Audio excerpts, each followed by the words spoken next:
इस वक्त पटना में मौजूद है, जो दानापुर रेलवे स्टेशन की तस्वीरें आपको हम दिखा रहे हैं। जिस तरह से बारिश लगातार हो रही है, कहीं ना कहीं इसमें साबित हो रहा है कि यहाँ नदियाँ उफान पे आएगी।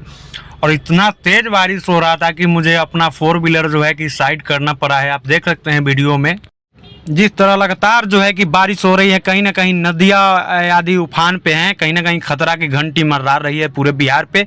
आप भी देख सकते हैं कितनी तेजी से बारिश हो रही है। लगातार बारिश लमसम 1 घंटे से पूरी बारिश हो रही है। अभी मौजूद हैं दानापुर रेलवे स्टेशन पटना में।